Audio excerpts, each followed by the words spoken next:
The Democrats of Kent State University were locked into the debate Wednesday. I'll have the reactions of campus party leaders coming up later in the program. We had the opportunity to talk to the Director of Governmental Affairs, Tiara Moore, for the Kent State Votes program. See her interview coming up. The Nevada Democratic debate and caucus left some surprising losers and definite winners. We bring you the latest details and analysis on the campaign trail.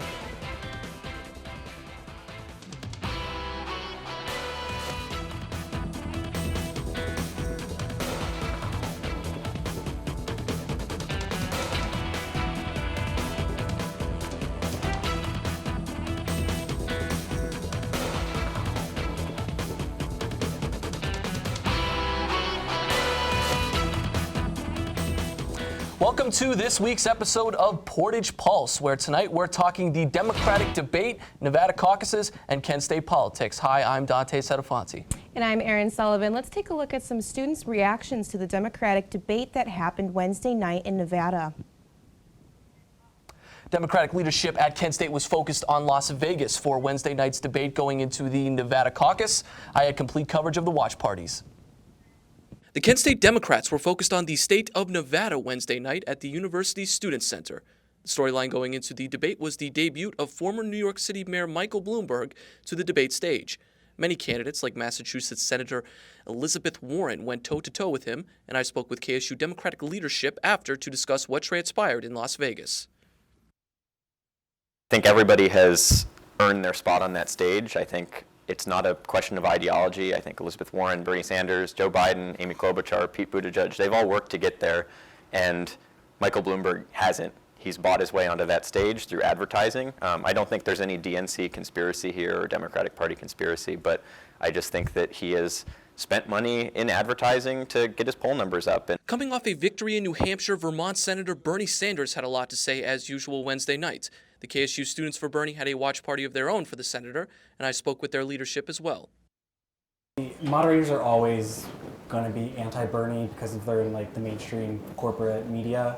So I think some of the questions were unfair about like his supporters and stuff. I mean, there's mean supporters from like every campaign, so I thought that was kind of unfair. But I mean, he's always great on like climate change, income inequality. He was really good on that. Really hammering down like the campaign contributions, like the billionaires that donate to Pete's campaign, and really just like hammering down how like a lot of the candidates are controlled by like the billionaires that. Are you supporting a $15 an hour minimum wage? Are you supporting climate change policies? Are you supporting Medicare for all? These are the questions that all these candidates have to answer, and these are the far left or too far left policies that Bernie is fighting for. And so they're saying he's not a Democrat, but yet he's forming the whole Democratic policies. This whole like election, like what is every person running on? They're all running on things that he has started or he has made popular. And now on to the other side of the aisle. Dante Setafonte is with the president of Kent State College Republicans. Hi, Dante. Thanks, guys. I'm here with Kent State Republican leader and chairman, right, chairman? Yep. Seth Kollner. He has taken the time out of his very busy schedule to talk with us today here on Portage Pulse. Seth, welcome to Franklin Hall and the School of Journalism. Thanks for having me, Dante. I'm looking forward to this interview today. Now, Seth, this isn't your first time on this program, but I have the privilege of interviewing you for the first time, so I thank you for that. And let's just start off with the Democratic field, Seth, the opponents that will be taking on your candidate. You know, the opponent. You always want to be looking 10 steps ahead. Yeah, of course. Be fair to say. The Nevada debate was Wednesday. Nevada caucuses is tomorrow. What's your feeling about the field right now? So it's really interesting right now. We're seeing a sharp decline with Biden in the polls right now, and Sanders kind of taking over those voters. The thing that makes me really, if anything right now, I'd say, wow, Sanders has this. He's going to be the candidate or the nominee. But Bloomberg's just shooting up in the polls right now, and announced today he has just broke the record for the most spending in any election. So he's gaining numbers like mad in the polls too. So it's really going to be a close one as he gains this much of a lead over everyone. Let's get to President Trump. With the current impeachment trial, many Americans feel that it was wrong to not have witnesses be called. Many Americans feel that he might have a re-electability problem. Do you fear, that Donald Trump has a re-electability problem? I think he's more electable now than he has been in any other time during his presidency. with the what we saw with the week of the impeachment trial, of him being acquitted, and the State of the Union and everything, as well as the Iowa caucus in that week, kind of made the Democratic Party look bad, and he looked great. So I really don't think that there's a reelectability issue with President Trump right now. I know some people were upset with no witnesses being called, but the other side of things is so many people were upset with the impeachment trial in general that they just wanted it to be over with. They were sick of it. They thought it was a sham. Most of Trump's base thinks that it was a sham. So I really don't think that's going to affect his re-electability at all. I want to get to Mitt Romney. He's one of the more historical and important figures in the Republican Party. I don't need to tell you that. But do you feel Mitt Romney sold out the party by voting to impeach President Trump on one count? It's really rough. So his niece is actually the chairwoman of the Republican National Committee. So I'd really like to be in that dining room at dinner that night when that happened. There must have been an interesting conversation going on. Definitely. I think kind of a building block of being a Republican is being true to your own beliefs. So I think by him doing what he felt was right, I don't really think it was a publicity stunt because he knew it would make him look bad. But I don't think he's going to run for anything again. So there really wasn't much to him. I don't think it was a slap in the face to President Trump as what he meant. I think he really felt like what he was doing was right. Do I agree with him? Not necessarily. Some Republicans think that he should be kicked out of the Republican Party. Other Republicans are applauding him and are fans of him still. I really don't have that hard of an opinion either way on it, though. I want to get to some Congress races of Republican districts. Jim Jordan, Anthony Gonzalez. I spoke to Aaron Godfrey, who is running against Anthony Gonzalez, your home district, by the way, a couple weeks ago. I sat down and talked with him for Portage Pulse. He wasn't in studio. But how do you just feel about the chances of them being reelected to their positions? I think Anthony Gonzalez has great reelectability. He's more of a moderate Republican. In somewhat of a moderate district. If anything, with the district goes all the way down from Wayne County, part of Summit, and up to the west side of Cleveland. It's more of a Republican district, so I doubt there's any chance of him being ousted from there. With the recent accusations to Jim Jordan when he was a wrestling coach at Ohio State, I'm sure you're aware of those accusations. How do you feel about them? I'm actually not familiar with any of the allegations on that. Well, he he was accused of basically covering up sexual assault when he was a coach with the Ohio State, wrestling team. Yeah, I gotta say, because I don't really have any knowledge of that. My apologies, but I really can't make an opinion on that either way. No, it's fine. It's fine. Last question. You're a very big figure, it would be to say, at our School of Business, and you said your family is really into the business world, and you stay alert, and you're a great mind with the business world. There's so many people in the business world, like Tom Steyer, Andrew Yang, who dropped out recently. You have Michael Bloomberg, you were talking about earlier, and the president, Donald Trump. How do you feel about business figures who have no experience in public service or public office running now and in the future? So I was actually on the phone today with former Congressman Jim Renacci, he was a business figure in the Wadsworth area before running for Congress. And what him and I talked about is many of these business figures see the political system as being flawed. They have a sound mind to run the country like a business, and I really think that's a way that we're seeing Americans shift, obviously, as we're giving these people support. So we saw Jim Renacci in Congress. He ran for Senate.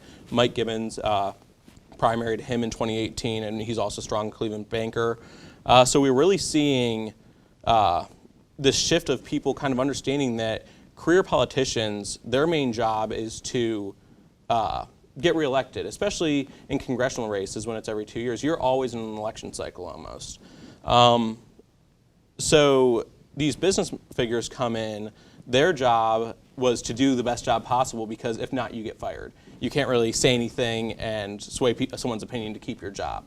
So they come in with this mindset, and I really think that it's kind of helping our political system out a lot. And I think that's why we see a surge of business figures entering the political realm. Seth, I want to ask you one last question about President Trump going into this re-election. Many Americans, they feel his policies on immigration, ICE, the camps, they feel that he's a president that maybe lacks humanity. What do you have to say to that? I don't think he lacks humanity at all. We actually had a panel discussion discussions with the college Dems last Monday on the topic of immigration, and kind of just understanding where all of our opinions are with that. What I think is he is protecting Americans. I don't really think that the ICE raids are not good for the humanity of immigrants. People are here illegally, and that's something that needs to be taken care of. Is there a better way to handle it? Possibly. I don't really know. I don't have the answer to that question on how we should handle it. I know there was the question of cages, and that ICE and the cages in the containment camps, those were brought up during the Obama era. So it's not just President Trump's lack of humanity that this is coming from. So I don't really know why there is the attack on that, which we hear so often, of course. But yeah, we do have an issue that needs to be taken care of, and I think he's handling it in the best way possible as of the current moment. Seth, thank you so much for Thank you so much for having your me. expertise. No problem, no problem. Anytime, you're welcome. And when we come back, we will have more of Portage Pulse. Back to you at the desk. I had the opportunity to sit down with Director of Governmental Affairs Tiara Moore, who is in charge of Kent State Votes. This year, the undergraduate student government was able to run the program with a student-led approach.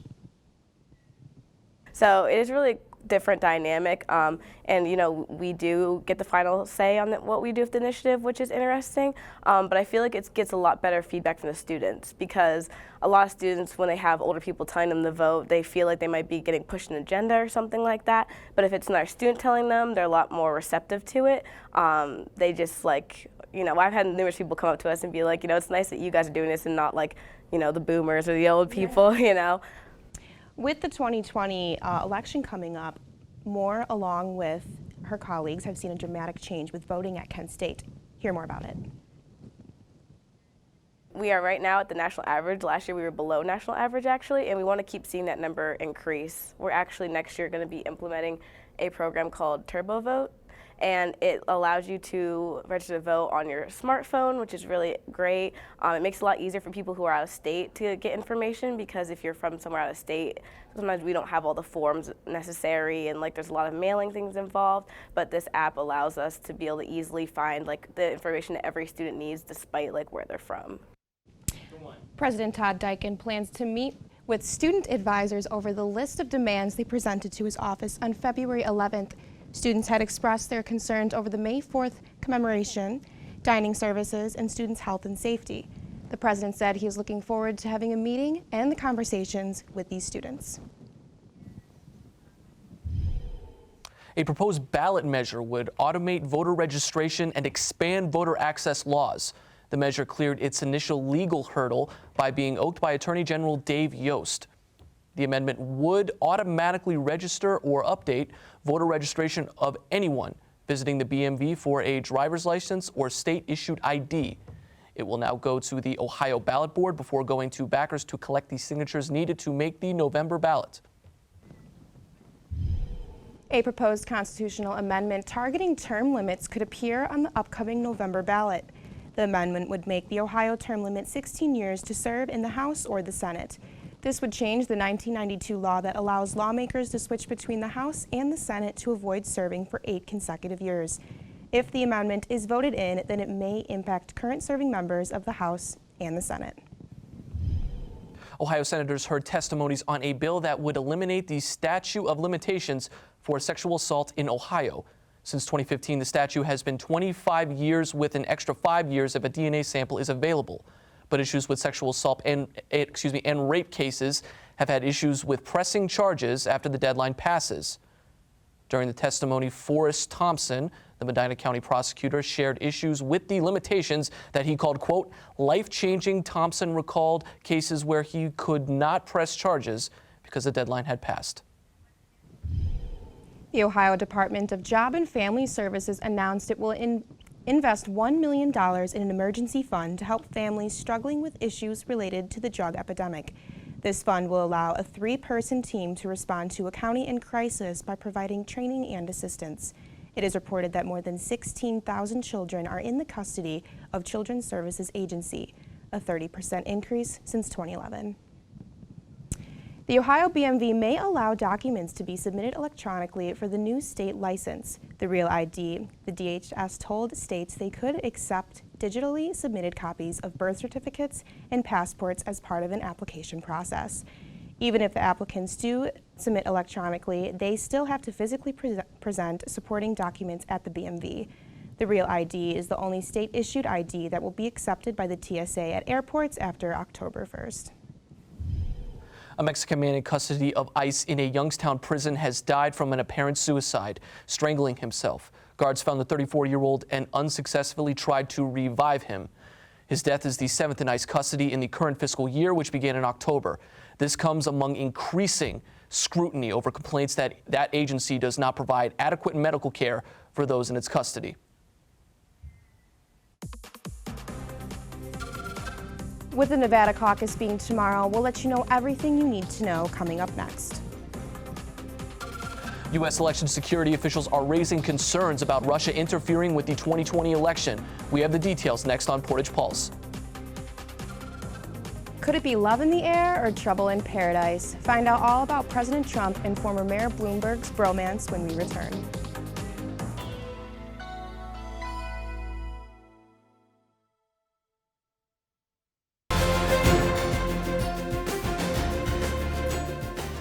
Welcome back. Portage Pulse. Candidates are back on the campaign trail Thursday after one of the most heated Democratic debates in this cycle. Former New York City Mayor Michael Bloomberg's team admits his first debate did not go well. Other candidates are trying to capitalize on their performances before the Nevada caucus. CNN's Ryan Nobles reports.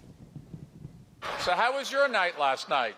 Michael Bloomberg today joking around, hoping to move past his lackluster debate performance, even as his main onstage foe, Elizabeth Warren, kept piling on. I'll bet he's reaching in his pocket and spending $100 million more on advertising to try to erase everyone's memory of what happened last night. But at a campaign stop in the Super Tuesday state of Utah, Bloomberg kept his eye on the frontrunner. And if we choose a candidate who appeals to a small base like Senator Sanders, it will be a fatal error. For his part, Bernie Sanders telling me that Bloomberg's attacks are not what Democratic voters are looking for. We have more income and wealth inequality today than any time in the last 100 years. Mr. Bloomberg himself is worth more as one person than the bottom 125 million Americans. Sanders seeming to survive his first debate at the top of the polls, with so much of the focus on the new guy on stage, Bloomberg. Democrats take a huge risk if we just substitute one arrogant billionaire for another. I don't think you look at Donald Trump and say, we need someone richer in the White House. Not just Bloomberg's billions, his opponents also attacked his past. Vice President Joe Biden raising Bloomberg's previous support for New York City's controversial stop and frisk policing. It's the policy. The policy was abhorrent, and it was, in fact, a violation of every right people have. While Warren challenged Bloomberg to release women who've alleged sexist and misogynistic behavior by Bloomberg and his company from non-disclosure agreements. So, Mr. Mayor, are you willing to release all of those women from those non-disclosure agreements so we can hear their side of the story? We have a very few non-disclosure agreements. How many is that? None of them accuse me of doing anything other than maybe they didn't like the joke I told. And let me put, there's agreements between two parties that wanted to keep it quiet, and that's up to them. After a fiery debate, Klobuchar and Bloomberg come out as the losers after Wednesday's Democratic debate. The debate came just days before Nevada's caucus, and many are wondering who will take the lead. A small amount of polling shows that Sanders is leading, but that does not mean he is invincible. These polls do not account for the Hispanic and young population of Nevada. The candidates take the stage again at the 10th primary debate on the 25th and at the South Carolina debate on the 29th. Roger Stone was sentenced Thursday to 40 months in prison. Stone, a political strategist and friend of President Donald Trump, was convicted for lying to Congress and threatening a witness regarding his actions for Trump's 2016 campaign. President Trump said Stone has, quote, a very good chance of exoneration. Trump said he would let the legal process play out before making a decision on his clemency. Former Democratic candidate Andrew Yang may have ended his run for president, but he's just starting his career in media. Yang was recently hired to be a political commentator for CNN and has received some rave reviews. People took to Twitter saying he has a refreshing, insightful take on the debates, and it's good that CNN decided to hire him as an analyst. His appearance was last Wednesday, where he speculated that Michael Bloomberg had a clear lack of coaching prior to the recent Democratic debate. When we return, you'll learn everything you need to know about Argentina's abortion stance and what the public is doing with it. Could Russia interfere with our election again? We'll have the report after break.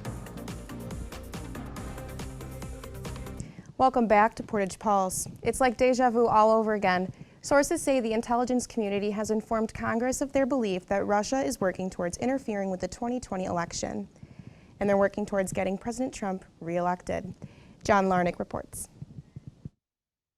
The Kremlin is focused on the White House. One official said that their intelligence is that Russia is interfering or attempting to interfere in the 2020 election with the goal of re-electing President Trump. Last week, lawmakers were told Russia is hacking and attacking U.S. election infrastructure, according to one source familiar with the matter. This angered Republicans on the committee who pushed back, and when the president learned about this briefing, he was very upset. A source says President Trump was frustrated that House Intelligence Chairman Adam Schiff had been allowed to attend the hearing. The California Democrat tweeting Thursday that if President Trump is interfering with the intelligence reports to Congress, he is jeopardizing our efforts to stop foreign meddling. Despite findings from U.S. intelligence, which echo warnings from last summer, the Russians are absolutely intent on trying to interfere with our elections. President Trump has repeatedly rejected the idea of Russia's influence on U.S. politics. You know who got me elected? I got me elected. Russia didn't help me at all. I call it the Russian hoax. It's a hoax. Democratic critics are calling on the GOP to address the situation. Take that backbone and speak to this president and say, this is enough. It's enough. I'm John Lawrence reporting. Journalist Adrian Fernandez returned home safe Thursday. Fernandez was kidnapped by a group of criminals in a bar in Cuernavaca in the state of Morelos. He was later released during an operation conducted by the state prosecutor's office with members of the National Guard participating. During the operation, 10 alleged kidnappers were arrested. Irish Prime Minister Leo Varadkar suddenly resigned yesterday after not receiving a bid for re-election. Varadkar will still serve as the country's caretaker until a successor has been chosen. Ireland's three main political parties are having a coalition talks after their inclusive general election results that have candidates Fianna Fáil, Sinn Féin, and Fine Gael in a three-way tie. In the Dominican Republic, protesters gathered for a third day after Sunday's municipal elections were abruptly canceled. Sunday's elections were already underway when authorities announced they would be annihilated as a result of the malfunction in their new automated voting system. New elections are scheduled for March 15th. Demonstrators are calling for electoral judges to resign. They dressed in black, saying their democracy is dead. Hundreds of thousands of Argentinians took the streets of the capital and several other cities across the country. The biggest concentration of demonstrators was in front of the nation's Congress, the same place where over a year and a half ago the Senate rejected the bill that would decriminalize abortion. Newly sworn-in Argentinian President Alberto Fernandez said earlier this month he would send a new bill to Congress that would decriminalize abortion.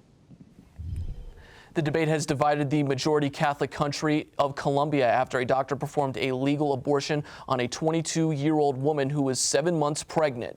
In this case, the woman was allowed to abort due to medical and psychological reasons linked to alleged emotional stability.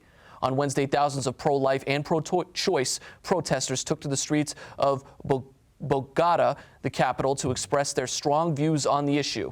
A Supreme Court decision is expected within the next few days after listening to the opinions of public health experts, academics, and lawyers. The WikiLeaks founder Julian Assange's lawyers are claiming that President Trump offered him a pardon on Wednesday. Assange's attorney said former Representative Dana Robichar gave Assange the offer at the direction of President Trump, but the White House issued a strong denial of the account. Robichar did, however, meet with Assange to offer to talk to Trump about a pardon if Assange could provide evidence about who gave him the DNC emails. Assange has been in prison since September after being removed from the Ecuadorian embassy in London. He could still face charges in the U.S. Michael Bloomberg's Yes, Donald I do love you is not as lovely-dovey as it sounds. CNN's Janine Moos reports. It read more like a Valentine's Day card than a headline. Did Mike Bloomberg really say to Donald Trump, "Yes, Donald, I do love you"? It was enough to make some swear off Bloomberg. 2 peas in a pod. Next.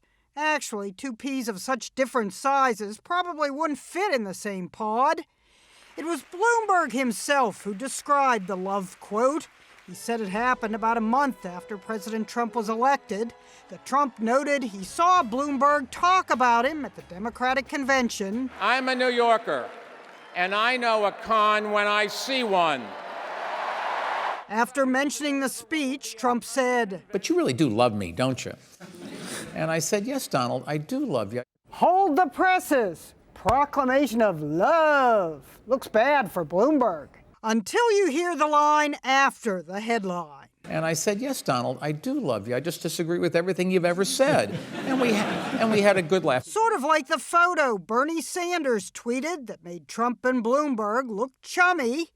Bloomberg went on to say, If you sat and had dinner with Donald Trump, you'd probably walk away saying, everything he said is bullshit. He can't be doing that. But you have a good time. public declarations of love can be perilous. Remember Kim Jong-un? And then we fell in love. Okay. Better to express love for the masses. I love the evangelicals. I love the poorly educated. And safest of all, to proclaim love for inanimate objects. I always loved trucks. I still do. Even when I was a little boy at 4 years old. Nobody's gonna make a headline out of that. That comes back to knock you out. Looks like another love TKO. Jeannie Moos, CNN, New York. Thanks for tuning in tonight for Portage Pulse. Tonight on Kent Core, a face familiar to TV2 performs with her band In Progress. Make sure you're online at 9 to catch it. I'm Erin Sullivan. And I'm Dante Setafonte. From all of us at Portage Pulse, have a wonderful weekend, Portage County.